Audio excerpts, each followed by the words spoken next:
Bismillahirrahmanirrahim. Alhamdulillahirabbil alamin wassalatu wassalam ala asyrafil anbiya'i wal mursalin wa ala alihi wa sahbihi ajma'in. Subhanaka la ilma lana illa ma 'allamtana innaka antal alimul hakim. Rabbi shrah li sadri wa yassir li amri wahlul 'uqdatam min lisani yafqahu qawli. Amma ba'd. Alhamdulillah ala nikmatil Islam, alhamdulillah ala nikmatil iman, wa kafa biha min ni'mah. Alhamdulillah, segala puji bagi Allah Subhanahu wa taala. Pagi hari ini kita menjadi hamba-hamba yang dikumpulkan untuk selalu dan selalu mencari tahu lebih tentang cahaya-cahayanya Allah Subhanahu wa taala, tentang aturan-aturan yang diajarkan lewat lisan mulia Nabi kita Nabi Muhammad sallallahu alaihi wasallam. Semoga apa yang kita jalani ini menjadi sesuatu yang semakin bermakna dan semakin bermakna, membuat sholat kita lebih khusyuk, membuat sholat kita lebih paham, membuat sholat kita semakin dekat, membuat sholat kita menjadi sebuah sholat yang mengerti hak-hak dari setiap gerakan-gerakan yang kita lakukan dan juga ucapan-ucapan yang kita ucapkan. Takbir kita bukan cuma sekedar takbir, iftitah kita bukan sekedar baca iftitah, Fatihah kita bukan sekedar baca surat Al-Fatihah, tapi mengerti dan memahami makna dari itu semuanya sebagai bentuk penghambaan kita kepada Allah Subhanahu wa taala. Kita lakukan seperti yang dilakukan oleh semua makhluk.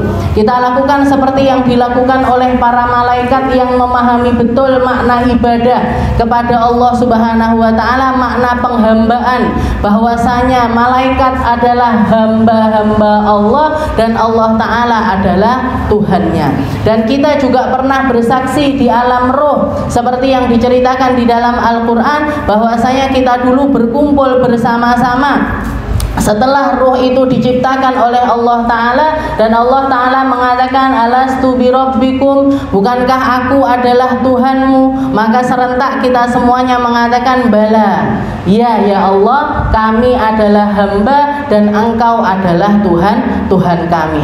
Maka ketika kita melaksanakan sholat, ketika kita berdiri tegak menghadap kiblat, melakukan sesuai dengan aturan yang diajarkan oleh Rasulullah Sallallahu Alaihi Wasallam, maka kita harus melakukannya seperti hakikat makna yang Allah Ta'ala ingin titipkan di dalam sholat kita.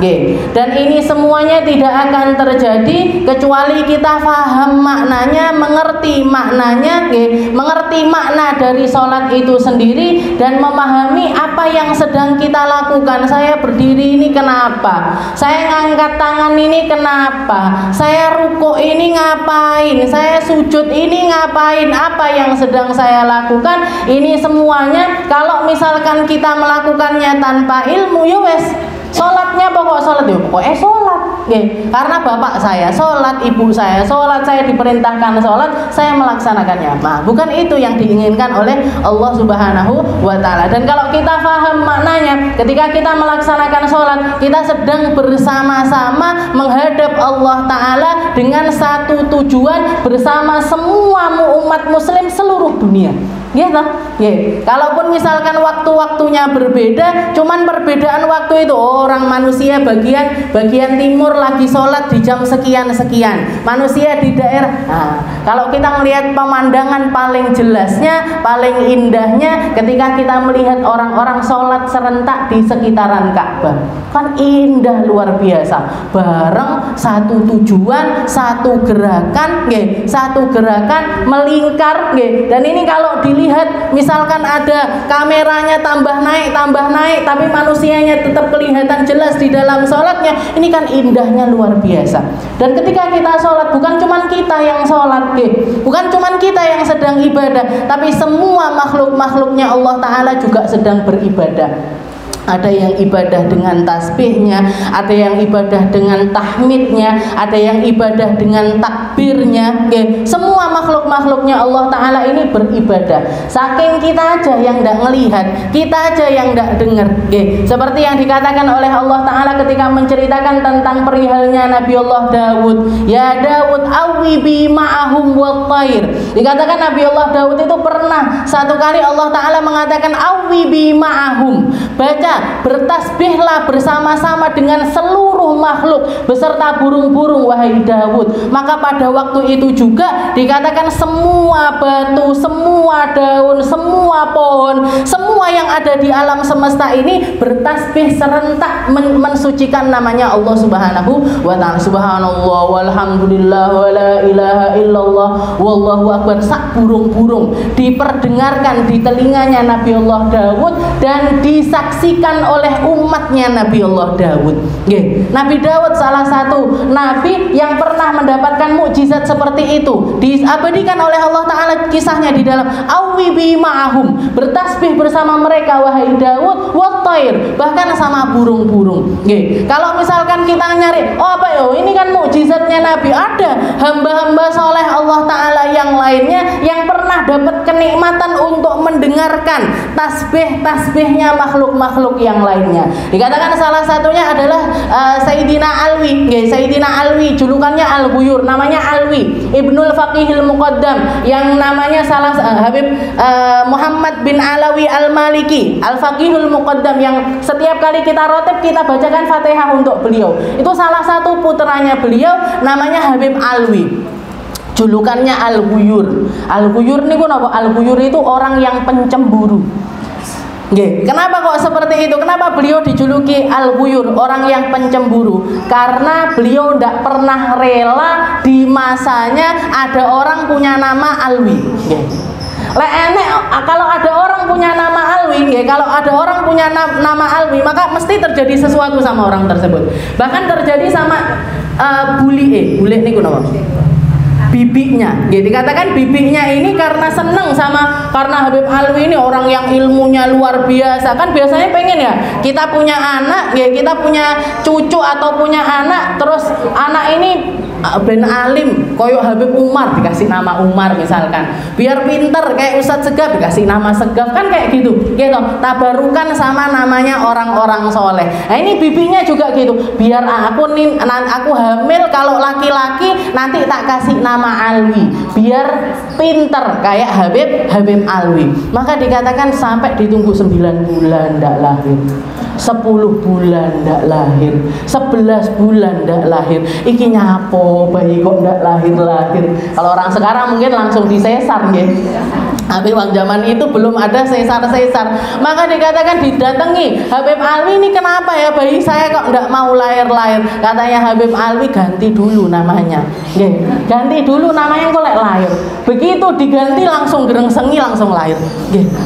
Jadi beliau tidak pernah rela ada orang yang punya nama Alwi. Sama kayak beliau pernah juga beliau naik kapal. Beliau naik kapal. Ketika di atas kapal tersebut ada orang-orang yang manggil-manggil namanya Alwi gitu.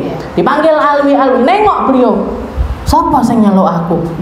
Ternyata katanya orang ini, saya bukan manggil Alwi kamu, ini nahkodanya namanya Alwi. Nahkoda jadi tukang supire kapal, supirnya kapal itu namanya Alwi. Langsung begitu Habib Alwi tahu ada orang namanya Alwi juga, mandek kapal itu. Jadi berhenti, maju ndak iso, mundur ndak iso, di starter ndak nyala. Ndak nyala.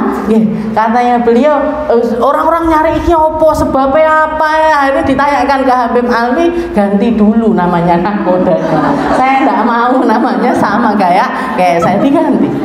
Makanya julukannya beliau Alwi Al-Ghuyur. Dikatakan salah satu hal yang ada anugerah yang Allah Ta'ala karuniakan kepada beliau ini bisa mendengar tasbihnya hewan-hewan ataupun makhluknya Allah Ta'ala yang lainnya. Ketika diperintahkan sama abahnya, Habib Muhammad bin Muhammad bin Alwi Ba'alawi, abahnya beliau nyuruh, Alwi, ketika beliau umurnya masih 6 tahun 7 tahun, pergi kamu ke bawah bukit cari potong, jadi bawa sabit, habis itu motong rumput-rumput yang ada di situ buat makanan kambing. Maka beliau berangkat, marhaba abi, berangkat beliau bawa sabitnya itu tadi dibawa. ditunggu sak jam, 2 jam, 3 jam, enggak pulang-pulang. Diparani sama abahnya. Beliau lagi di atas rumput duduk bertasbih. Subhanallah, alhamdulillah, la ilaha illallah, subhanallah. Loh, Alwi, kamu itu lo tak suruh motongi rumput, kok malah tasbihan di sini? Kok malah kamu dikiran di sini? Katanya Habib Alwi, gimana saya mau nyabit rumput, Abah. Setiap kali mau tak ginikan, dia bertasbih. Mau tak ginikan, dia bertasbih. Mau tak ginikan, dia bertasbih. Akhirnya saya bingung mana yang bisa saya ambil. Akhirnya saya tak tasbihan aja sama mereka. Bertasbih akhirnya beliau bersama dengan rumput-rumput tersebut. Katanya abahnya, oh berarti ini haliyahmu. Ini memang anugerah yang Allah Ta'ala berikan kepada dirimu, maka tidak bisa. Istilah orang kayak gitu ya sudah, tidak iso disuruh seperti itu, tidak bisa, karena makomnya beliau lain daripada yang lain. Ini Habib Alwi. Ini masih istilahnya zamannya yo bukan zaman yang dulu banget. Jadi kalau Nabiullah Daud kan nabi-nabi terdahulu. Ini orang-orang manusia akhir zaman, orang-orang soleh terdahulu ada yang dapat karunia-karunia seperti itu dari Allah Subhanahu wa Ta'ala. Maka ketika kita sholat, ketika kita beribadah, meskipun kita tidak bisa mendengar, meskipun kita tidak bisa, tapi kita harus meyakini, ini saya sholat tidak sendirian. Ini ibadah ini bukan cuma saya, bukan Allah Ta'ala yang butuh dengan sholat saya, dengan tasbih saya, dengan bacaan-bacaan saya, enggak. Tapi saya sedang menyeragamkan diri saya bersama hamba-hamba Allah Ta'ala yang soleh lainnya, bersama orang-orang baik lainnya, bersama makhluk-makhluk baik lainnya yang kesemuanya sedang menghambakan diri di hadapan Allah Subhanahu wa Ta'ala. Itu maknanya sholat. Di situ kita dapat hakikatnya sholat. Di situ dengan sendirinya sholat kita akan terperbaiki dan seluruh kegiatan kita yang lainnya juga akan semakin positif. Kita masuk kembali di dalam pembahasan kita di dalam kitab Sulamut Taufik ila anqal. Kita sampai di dalam bab yang membahas tentang rukun-rukun salat. Ila anqal qala al-mu'allif rahimallahu ta'ala wa nafa'ana bi ulumi fid daraini amin. Ar-rabi' qira'atul Fatihah bil basmalah wa tashdidat wal muwalatiha wa tartibiha wa ikhrajil huruf min makharijiha wa adamil lahan al-mukhil bil makna wa yahrumul lahn alladhi lam yukhil wala yubtil. Kalau terjemahannya di halaman 28 sampai yang nomor 4 kita sudah bahas tentang niat sudah. Setelah itu berdiri di dalam sholat juga sudah, baca takbiratul ihram juga sudah. Kita sampai kepada rukun yang keempat, yaitu qiraatul Fatihah, membaca surat Al-Fatihah. Ini bacaan surat Al-Fatihah ini datang kepada kita dan masuk di dalam rukunnya sholat, karena dilihat Nabi Muhammad tidak pernah meninggalkan Fatihah di dalam sholatnya, la fil fardiyah wala fis sunniyah, tidak di dalam sholat fardu ataupun di dalam sholat sunnah. Di dalam sholat fardu ya baca Fatihah, di dalam sholat sunnah juga baca Fatihah. Jadi kalau misalkan ada orang sholat sunnah, aku tak sholat sunnah, kan sholatnya sunnah, tidak usah baca Fatihah aja. Gimana hukum sholat sunnahnya? Ya tidak sah. Ketika kita masuk ke dalam sholat sunnah, semua perkara yang ada di dalam sholat menjadi wajib begitu kita meniatkan sholat sunnah tersebut. Jadi kalau misalkan jenengan sholat duha, Allahu Akbar, sudah niat sholat duha. Gimana takbir saya ini hukumnya gimana? Wajib. Fatihahnya wajib, rukuknya wajib, iktidalnya wajib, meskipun sholatnya adalah sholat sunnah. Meskipun sholatnya adalah sholat sunnah. Begitu juga kayak sholat id. Sholat id kan beda, modelnya kan berbeda. Sholat id itu hukumnya adalah sunnah, wa takbiratu fihi wajib. Tapi takbir yang ada di dalamnya itu hukumnya wajib. Jadi di rakaat yang pertama kita harus takbir berapa kali? 7 kali itu wajib. Di rakaat yang kedua kita takbir 5 kali, ini juga wajib. Kan sholatnya sunnah, takbirnya peng 3 lah. Tidak bisa. Kedudukannya takbirat di situ, kedudukannya takbir-takbir yang ada di situ sama kayak kedudukannya ruku, i'tidal, sujud dan lain sebagainya.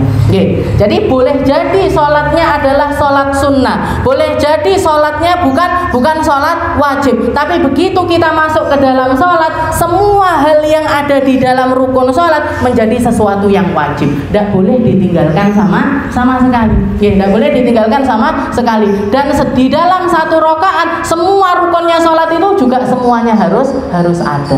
Termasuk yang paling penting di dalamnya adalah baca surat Al-Fatihah. Di sini dikatakan ar-rabi' qiraatul Fatihah bil basmalah.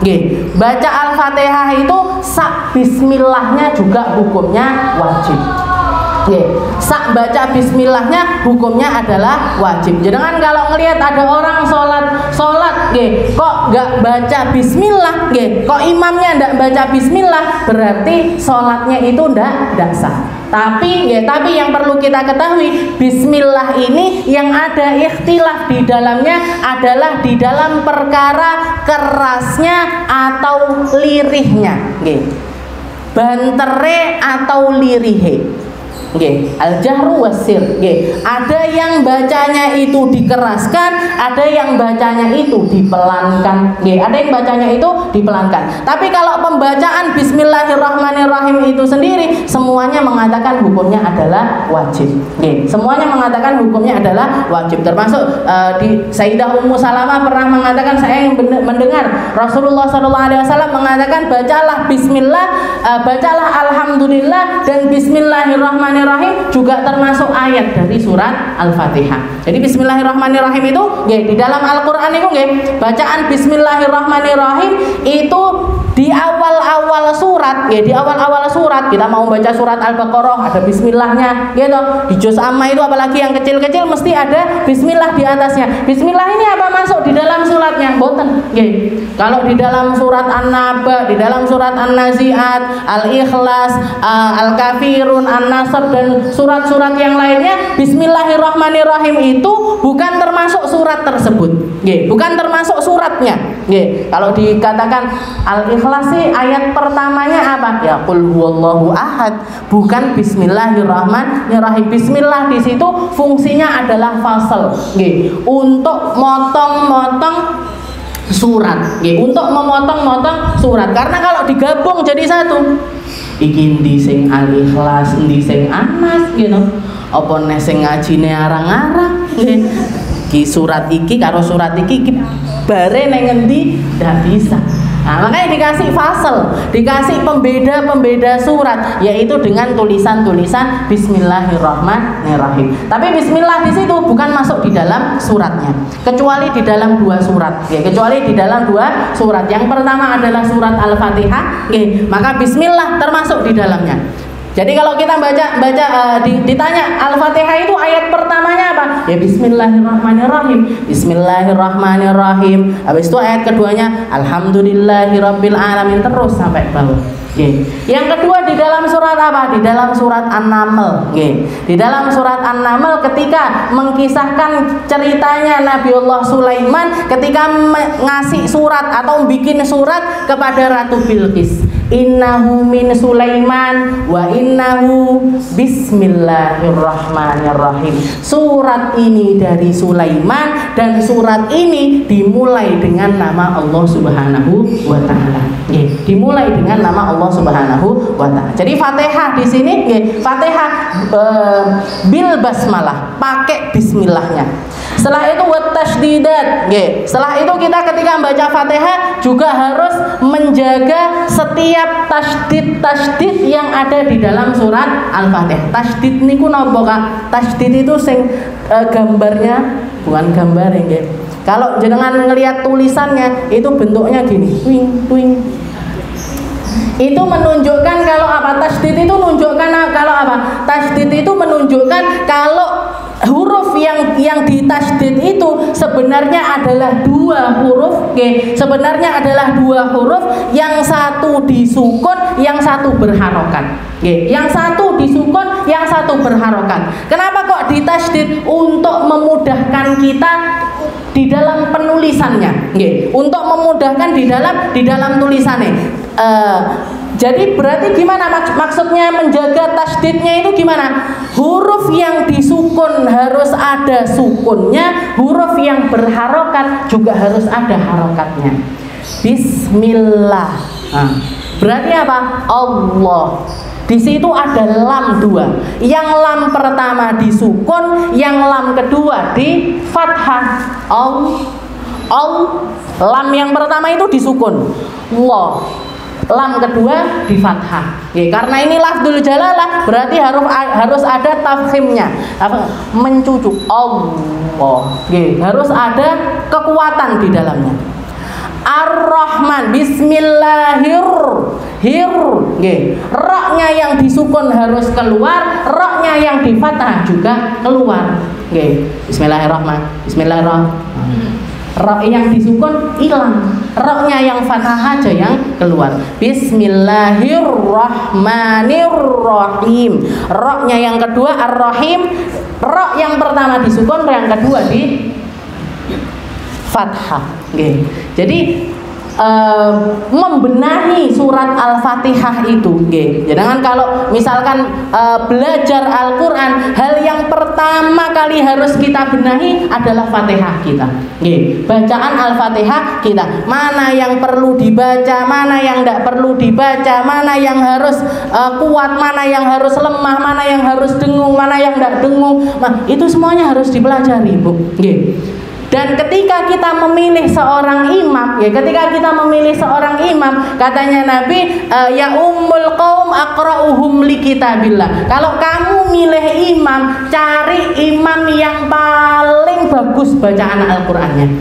Yang paling bagus di dalam bacaan Al-Qur'annya. Jadi kriteria pertama yang dikatakan Nabi di situ yang paling bagus bacaan Al-Qur'annya. Dan yang Al-Qur'an yang paling penting yang ada di dalam sholat kita adalah Fatihahnya. Kalau wes bacaannya ndak bener, yang berengenge hilang lah, yang panjangnya dipendekin, yang pendek dipanjangin dan lain sebagainya. Kalau misalkan selama ndak merubah makna, sebenarnya masih sah-sah saja untuk pribadinya orang tersebut. Karena ada orang-orang yang memang lisannya ini kadang-kadang belibet, bukan belibet, memang kadang bawaannya ndak bisa baca, kayak pelat, ndak bisa baca ro, ndak bisa baca lam, ndak bisa baca jim. Kalau saya banyak temuin di Hadramut itu orang banyak ndak bisa baca jim. Jadi Bismillahirrahmanirrahim. Salah. A'udzubillahi minasyaitonirrajim niku a'udzubillahi minasyaitonirrajim. Jimnya jadi ya, karena orang sana sulit baca berarti wong Arabe berarti ada yang ndak fasih banyak, Bu. Sing ndak iso ngaji nggih akeh, saking jenengan ngelihatnya yang didengerin Imam Masjidil Haram ambek Masjid Nabawi, kayaknya sak Madinah Mekah kabeh pinter-pinter mboten nggih. Ada orang-orang yang istilahnya di pelosok-pelosok, di tempat-tempat yang kurang-kurang guru itu nggih wonten nggih banyak. Jadi banyak di antara mereka itu yang nggak bisa baca jim. Kalau di Indonesia banyak nggak bisa baca roh, karena cadel. Ini orang-orang yang seperti ini, orang-orang yang seperti ini, Fatihahnya sah untuk mereka pribadi, tapi tidak bisa jadi imam. Tidak bisa jadi imam. Mereka sah, Fatihahnya untuk mereka sendiri sah, karena bacaan itu dia mampunya ya sak gitu. Dia mampunya, orang ini mampunya juga cuman di level tersebut, tapi jangan sampai jadi imam. Begitu juga kalau kita merasa aku kok Fatihah aku kok ngene yo, mesti benakne sampai pencucu neng ngarepe bunur ya pangga salah. Saya dulu belajar Fatihah niki pernah seminggu minta tolong sama teman saya dari Banjarmasin, privat, diprivati sama beliaunya, ini masih lebih muda dari saya, tapi hafal Al-Quran itu 3 qiraat sudah. Jadi 3 macam bacaan Al-Quran itu bisa, karena abahnya seorang imam qiraah asyraf, bukan cuma sabah, bukan cuma 7 macam tapi 10. Jadi saya belajar sama putrinya beliau. Itu sak ayat niku 2 durasi 1,5 jam benakne bismillah ndak kemput. Bismillah. Mbaknya Kak, sinnya kok gitu Kak Mina ini? Itu bismillahirrahmanirrahim 1,5 jam itu ndak selesai. Benerinnya sih benerinnya. Jadi seminggu benahi Fatihah aja seminggu benerin Fatihah itu panggah masih ada yang kurang, tetap kayak masih ada beberapa yang kurang mantep istilahnya seperti itu, Jadi, berarti apa? Fatihah ini harus menjadi sebuah perhatian kita dan belajar terus-terusan tentang Fatihah itu adalah sesuatu yang harusnya kita lakukan, Yang harusnya kita lakukan. Kalau ada kelompok-kelompok belajar ngaji, dan kita merasa aku masih kurang di dalam bacaan saya, jenengan ikut, jenengan ikut atau bikin kelompok sendiri manggil guru, 10 orang manggil guru, ben sampai selesai belajarnya, sampai kalau ikro pakai ikro, pakai uthmani pakai uthmani, kalau pakai umi. Yang penting belajar, dan fokus utamanya adalah membenahi Fatihah kita. Karena Fatihah ini satu-satunya bacaan Al-Quran yang wajib ada di dalam sholat kita dan wajib ada di dalam setiap rokaat sholat kita. Rokaat pertama, kedua, ketiga, keempat harus ada Fatihahnya semuanya. Entah itu sholat wajib, entah itu sholat sunnah, yo tetap harus ada Fatihahnya. Dan sebenarnya kalau kita belajar tentang Fatihah, yang penting sudah punya guru. Setelah itu kita belajar dengan benar lewat beliau, lewat guru tersebut. Habis itu kita kan prakteknya setiap hari, Sehari itu minimal sholatnya wajib tak yo peng 17 kali kita membacanya. Jadi untuk melancarkannya itu gampang, tinggal belajarnya ini tadi. Tinggal belajar ini tadi, kuatan kata maupun ndak. Biasanya jilid 1, 2, 3 semangat. Papat angel, wes mulai dengung-dengung, sudah mulai apalagi masuk Fawatihus Suwar niku, Yasin, Hamim, Tosim, salah terus. Jadi tapi jangan pernah berhenti, jangan berhenti. Kalau saya sudah pernah belajar sampai jilid 3, habis itu sibuk, misalkan lagi begini, tahun ini lagi sibuk, bisnisnya lagi lancar atau apa dan lain sebagainya, tapi tetap nanti saya harus belajar lagi, harus meluangkan waktu untuk belajar, untuk belajar lagi, karena ini kuncinya sholat kita. Fatihatus Suwar. Jadi syaratnya seperti sampai dijelentreh nih sama Habib Abdullah bin Husain bin Thahir, bil basmalah wa tasdidat wa muwalatiha, harus terus-terusan baca Fatihah itu tidak boleh diketok-ketok, tidak boleh dipotong-potong, itu tidak boleh. Misalkan kita baca Bismillahirrahmanirrahim, Alhamdulillahirabbil alamin, Arrahmanirrahim, bermono menang. Saya tak ngrungokne imame dhisik. Imamnya ternyata baca beberapa ayat, beberapa ayat kita dengarkan. Habis itu kita ngulangi lagi, neruskan, bukan ngulangi, tapi neruskan. Maliki yaumiddin, iyyaka na'budu wa iyyaka nasta'in sampai akhir. Gimana ini Fatihah? Tidak sah.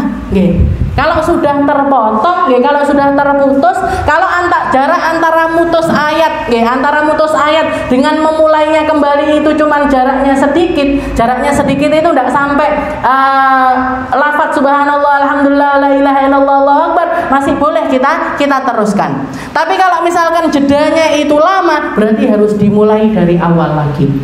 Harus diulangi lagi dari Bismillahirrahmanirrahim. Jadi harus mualah. Baca Fatihah ini harus langsung, tidak boleh diputus. Wa tartibiha, harus urut. Bismillahirrahmanirrahim, alhamdulillahirabbil alamin, arrahmanirrahim. Tidak boleh aku milih alhamdulillah dhisik, alhamdulillahirabbil alamin, bismillahirrahmanirrahim, arrahmanirrahim. Tidak boleh. Wa tartibiha wa ikhrajil huruf min makharijiha, harus mengeluarkan setiap hurufnya dari tempatnya masing-masing. Iki sing angel. Ini yang sulit. Jadi mengeluarkan setiap huruf dari tempatnya masing-masing. Huruf hijaiyah niku nggih. Huruf hijaiyah keseluruhannya itu punya tempat keluarnya masing-masing. Nggih. Ba di antara dua bibir. sin, nggih. Sin itu 2 gigi, keluarnya dari ujung lidah, 2 giginya itu merapat. Jangan kalau mau tahu sudah bener apa belum baca makharijul hurufnya, itu huruf jenengan sukun, nggih. Ab, tempatnya di sini. Ab, as, sin, nggih. Habis itu mim, am sama, ba sama mim sama-sama di bibir. A. Nah, kalau mau tahu hamzah, a, hamzah, ha, kho, ha, nggih. Ain, ghain itu tempatnya dari sini keluarnya, nggih. Tempatnya dari napa? Tenggorokan, nggih. Tenggorokan napa kerongkongan ini. Hamzah sama a, nggih. A sama ain, nggih, itu bagian atas, nggih. Bawahnya lagi bawahnya lagi ngoten niku, nggih. Semuanya harus dari tempatnya masing-masing. Ar, nggih. An, angel Kak, angel. Makanya kudu sinau. Wa ikhrajul huruf min makharijiha. Mengeluarkan huruf-hurufnya itu dari tempat keluarnya masing-masing. Antara shad sama dot harus beda. Antara dha sama bo, nggih. Dha sing koncone tok karo bo yang temennya shad itu harus bisa bedakan. Wala bo bukan wala dho, nggih. Dho, kalau dho yang gini itu temennya tok yang ada berdirinya, nggih. Tok gini, nah itu temennya dho, temen bestinya, nggih. Itu dho, nggih. Kalau wala bo yang ada di dalam surat Al-Fatihah itu temennya shad, nggih, temennya shad. Wala bo keluarnya dari rahang bagian bawah sini. Nggih, sinau nggih min makharijah, karena termasuk salah satu syaratnya Fatihah mengeluarkan huruf-hurufnya itu dari tempat keluarnya masing-masing.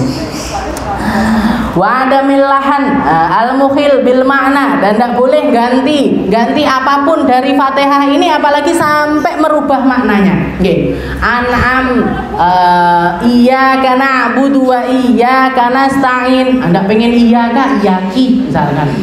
Enggak boleh, nggih, enggak boleh karena akan merubah makna dari lafaz tersebut. Walam yukhil walam yukhil. Kalau tidak merubah maka tidak batal. Tapi kalau sampai merubah batal salatnya. Okay. Itu yang namanya surat Al-Fatihah. Jadi harus perhatian sama Fatihahnya, kita belajar, belajar, bahkan perlu kita belajar fokus di dalam Fatihah aja itu perlu. Itu adalah sesuatu yang perlu. Kalau kita merasa Fatihah saya belum benar ini itu dan lain sebagainya, cara amannya gimana? Jalan ninjanya gimana? Jadi makmum jadi makmum saja, karena di situ walaupun Fatihah kita juga masih tetap harus dituntut untuk benar, bacaannya harus benar dan lain sebagainya, tapi ketika ada salahnya, ketika misalkan kita dengungnya masih kurang karena memang tidak bisa, panjang pendeknya masih kurang karena memang kita tidak bisa, karena kita memang tidak tahu dan lain sebagainya, maka ini Fatihah sah untuk pribadi kita sendiri, akan sah untuk pribadi kita sendiri, tapi tidak sah untuk nanggung Fatihahnya orang lain, tidak sah. Fatihah yang belum benar itu sah untuk, sama halnya kayak orang mu'allaf, orang baru masuk Islam, belum hafal Fatihah, belum bisa baca Fatihah, sholatnya gimana ya? Pakai tasbih yang dia ngerti dulu, bacaan Al-Quran apapun yang dia bisa, bacaan Al-Quran apapun yang dia bisa lakukan dibaca, sing isone bismillah tok, hafalnya masih bismillahirrahmanirrahim, ya sudah, 7 ayat itu bismillah terus, bismillahirrahmanirrahim, bismillahirrahmanirrahim, bismillahirrahmanirrahim, nanti udah bisa alhamdulillah, ya bismillahirrahmanirrahim, alhamdulillahirabbil alamin, bismillahirrahmanirrahim, alhamdulillahirabbil alamin, bismillah, terus sampai 7 ayat.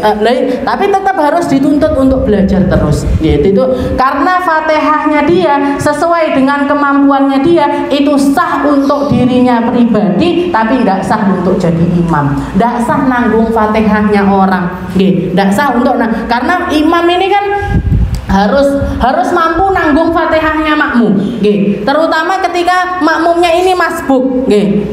Ketika makmumnya ini masbuk, misalkan imam berdiri, nggih. Imamnya berdiri, ada makmum datang, Allahu Akbar, imamnya ruku, nggih. Maka yang dilakukan makmum ini gimana ya? Sudah langsung ruku. Fatihahnya gimana? Fatihahnya ditanggung sama imam. Dan rakaat tersebut sudah sah untuk si makmum tersebut. Tidak perlu nambah 1 rakaat lagi, istilahnya seperti itu. Nah, gimana? Berarti gimana ya? Sudah, berarti seorang imam itu harus kita cari imam yang bisa nanggung Fatihahnya makmum. Dari segi bacaannya, dia harus nanggung. Dari segi dirinya sendiri juga harusnya dia bisa nanggung. Makanya kita prioritaskan orang-orang yang paling benar bacaan Al-Qur'annya. Setelah itu apa? Imam Syafi'i mengatakan yang dimaksud aqra'uhum li kitabillah, yang paling bagus bacaannya adalah orang yang paling paham fikih sholat. Yang paling ngerti tentang fikih sholat itu kita jadikan imam. Wala yubda al-khamis ar-ruku bi an yanhaniya bihaitsu tanalu rahatahu rukbatai. Setelah itu rukun yang kelima, setelah keempat adalah Fatihah, rukun kelimanya adalah ruku. Ruku itu gimana? Bi an yanhaniya, sekiranya orang ini merunduk, sejajar semuanya, mulai dari kepala sampai ke ajizah, sampai ke napa niku ajizah niku? Nopo niki bokong, dari mulai kepala sampai ke pantat itu sejajar, sejajar semuanya, lurus, istilahnya seperti itu.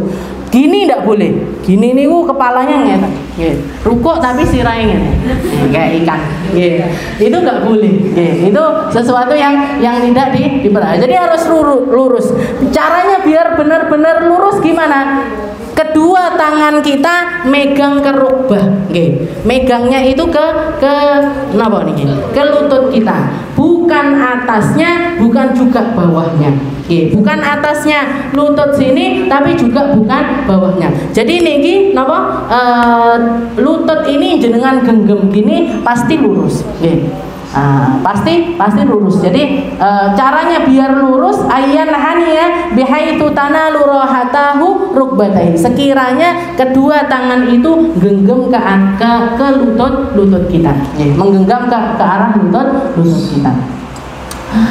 Wasadis at-tumakninah fihi.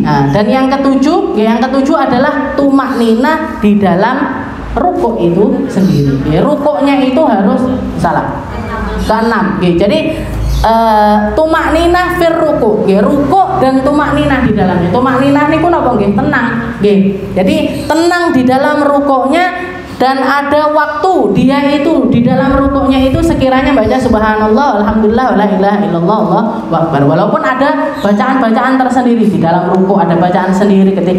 Nah, itu semuanya kenapa kok ada bacaan-bacaan itu? Untuk memastikan setiap gerakan sholat kita itu mencapai kadar tumakninah.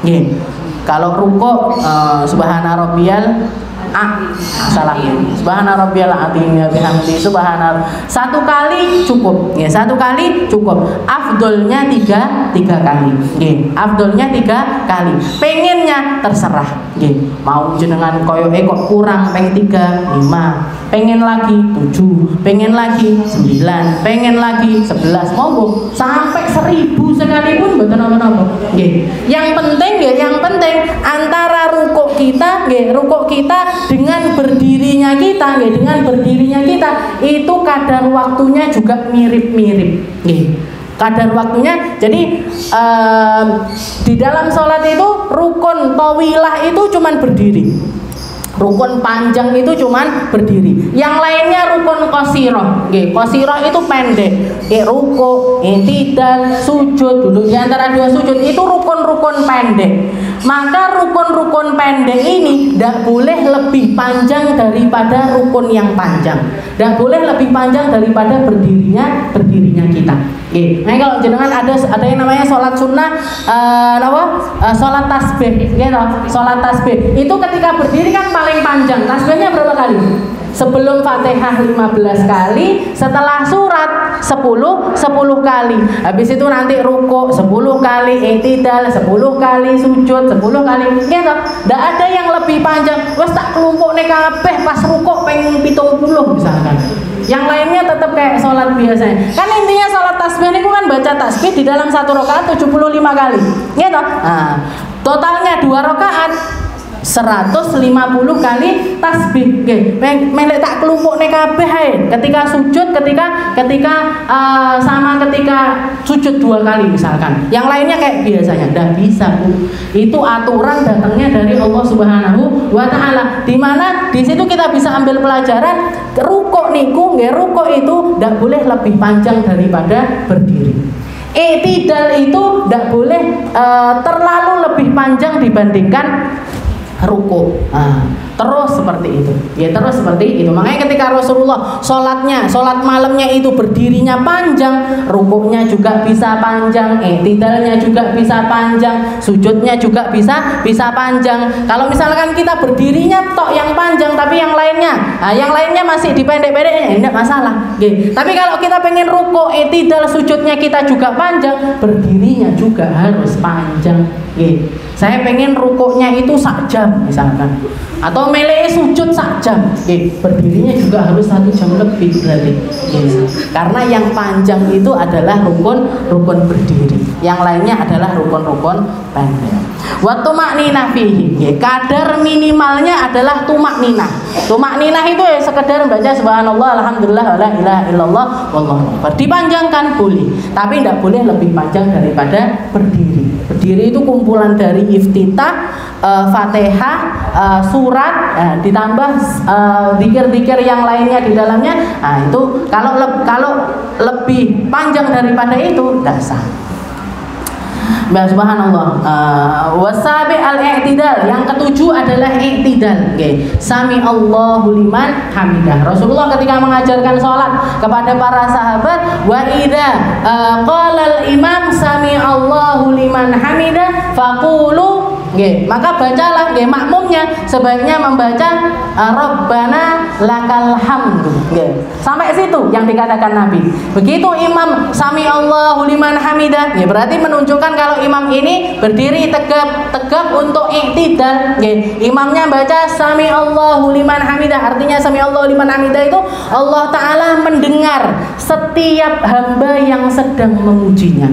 Sami Allahu liman hamidah, Allah Ta'ala mendengar setiap hamba yang sedang memujinya.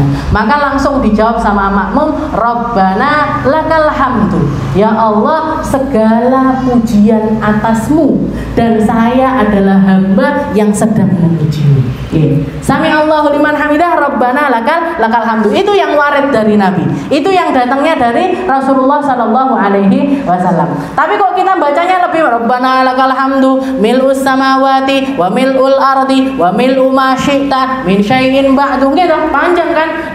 Sami Allahnya kita kan panjang. Ini diambil dari ketika Rasulullah sholat, ada satu orang badui, ada satu orang gunung ikut sholat bersama Nabi. Begitu dia mendengar imamnya sami Allahu liman hamidah, semuanya jawab Rabbana lakal hamdu. Maka laki-laki tersebut nambahi mil'us samawati wa mil'ul ardi wa mil'u ma syi'ta min syai'in ba'du. Kalau yang lain mengatakan Rabbana lakal hamdu, ya Allah pujian segalanya atasmu, ditambahi sama dia pujian yang meliputi seluruh langit, yang meliputi seluruh bumi, yang meliputi, saya memuji Allah Ta'ala sebanyak makhluk yang dimiliki oleh Allah Subhanahu wa Ta'ala.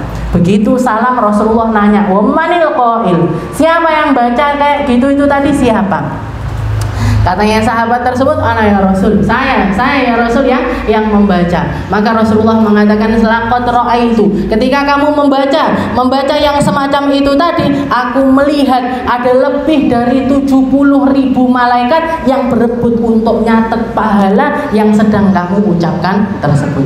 Jadi dia mengatakan Rabbana lakal milus. Jadi saya sedang memuji Allah Ta'ala dengan pujian yang memenuhi langit dan juga bumi dan semua yang ada di alam semesta ini. Ini menunjukkan kalau kebaikan itu, kebaikan apapun, hal yang baik itu selalu dihargai oleh Rasulullah SAW dan selalu diperhatikan oleh Rasulullah SAW. Nabi Muhammad itu tidak harus istilahnya kamu harus nirukan saya tok, tidak boleh nirukan yang lainnya, boten. Bahkan Rasulullah mengatakan ashabikan nujum biayyihi muhtadaitum biayyihi muqtadaitum ihtadaitum. Semua sahabatku ini laksana bintang-bintang yang ada di atas langit, kepada siapapun kamu mengikuti mereka, kamu akan dapat hidayahnya Allah Subhanahu wa Ta'ala. Jadi ini setelah itu katanya Abdullah bin Umar, putranya Sayyidina Umar bin Khattab, begitu aku mendengar perkataan itu dari Nabi Muhammad,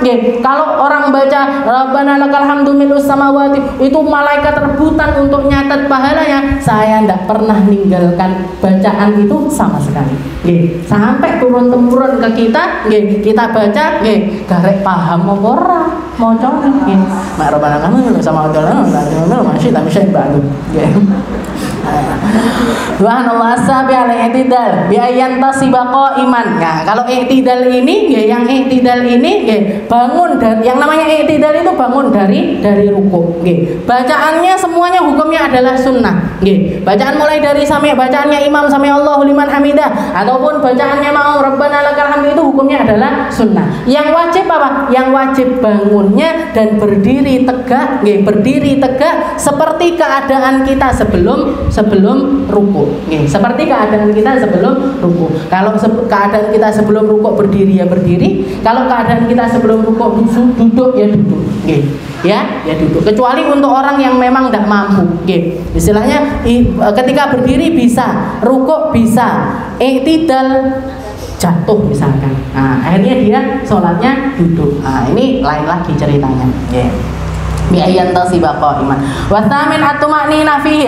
Kalau untuk i'tidal juga waktu kadarnya, kadar yang wajib di dalamnya adalah tumakninah sama. Bacaan subhanallah, alhamdulillah, wala ilaha illallah, Allah.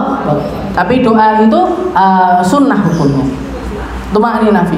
Atase as-sujud marratain. Nah, setelah i'tidal habis itu sujud. Sujudnya 2 kali. Sujud, duduk di antara 2 sujud, setelah itu sujud lagi. Kenapa kok rukuk cuman sekali sedangkan sujud 2 kali? Kenapa kok rukuk cuman sekali sedangkan sujud itu dua kali? Karena ketika kita sujud itu sujud yang kita lakukan itu kita ngikuti apa yang dilakukan oleh para malaikat ketika mereka diperintahkan oleh Allah Ta'ala untuk sujud kepada Nabi Allah Adam. Usjudu li Adam. Ketika Allah Ta'ala mengatakan kepada semua malaikat yang ada di atas langit, usjudu li Adam, sujudlah kalian kepada Nabi Allah Adam. Fasajadu illa iblis. Semuanya sujud kecuali satu yang tidak sujud, satu makhluk yang tidak sujud, yang namanya iblis. Maka dikatakan para malaikat waktu itu begitu mereka sujud, setelah itu berdiri dari sujud, bangun dari sujud, kok ngelihat ada makhluk yang tidak taat sama Allah Ta'ala dan tidak mau sujud, maka mereka sujud untuk kedua kalinya. Sujud yang kedua apa? Sujud yang pertama karena diperintahkan sama Allah. Sujud yang kedua karena bersyukur, dikasih hati, dikasih pikiran taat untuk sujud kepada Allah Ta'ala. Kenapa? Karena ada yang tidak taat. Yang tidak taat adalah iblis. Makanya ketika kita sujud 2 kali. Sujud yang pertama istilahnya ngikuti apa yang dilakukan oleh para malaikat. Yang pertama ekspresi taat kepada perintah Allah Ta'ala. Yang kedua karena bersyukur. Jadi hamba-hamba yang masih dikasih kesempatan untuk sujud. Kenapa? Yang tidak dikasih kesempatan sujud banyak. Yang tidak dikasih hidayah untuk sujud banyak, yang tidak dikasih izin untuk zikir, untuk sholat, untuk ruku, itu banyak sekali. Alhamdulillah kok saya masuk dalam kategori hamba yang taat kepada Allah Subhanahu wa Ta'ala. Jadi yang kedua itu sujud syukur. Yang kedua itu sujudnya malaikat itu adalah sujud syukur, dan kita ngikuti apa yang dilakukan oleh para malaikat tersebut. Rukuknya sekali, sujudnya 2 kali untuk taklidan, ngikuti yang dilakukan oleh para wasujudu marratain bi an yad'a jabhatahu ala musallahu. Nah, kalau untuk sujud ini yang jadi syaratnya sujud adalah nih batuk kita nempel ke tempat sujud kita, nggih, nempel. Jadi yang satu-satunya anggota sujud yang wajib untuk nempel langsung ke tempat sujud itu cuman niki, nggih. Cuman batuk aja, cuman dahi saja. Yang lainnya hukumnya sunnah, nggih.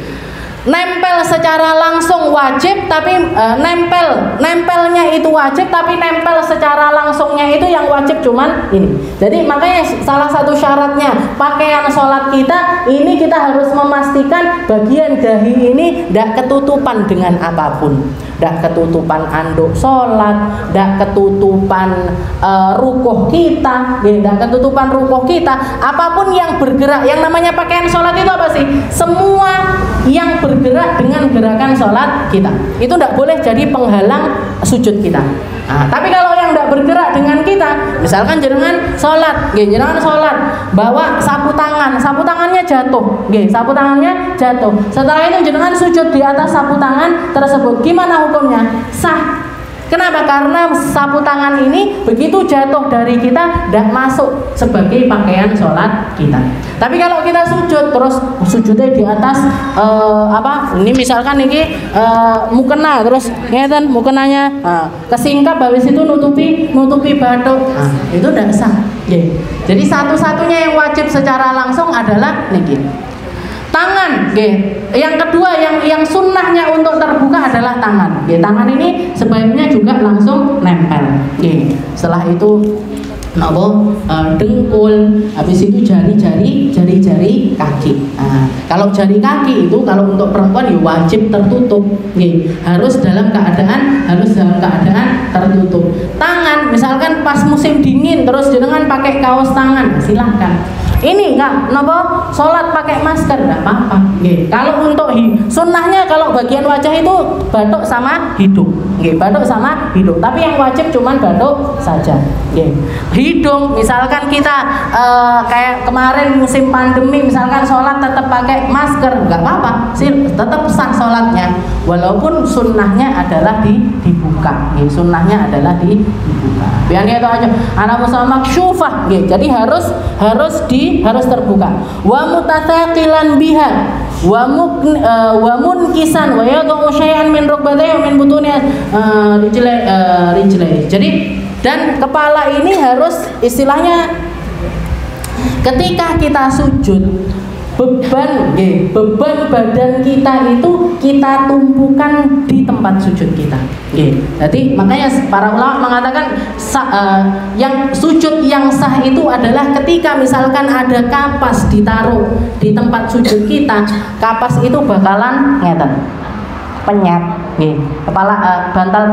Kalau misalkan jenengan sujud di atas bantalnya penyet, di atas busanya itu penyet, tapi lek ngawang, jadi misalnya ngawang di atasnya, itu enggak sah.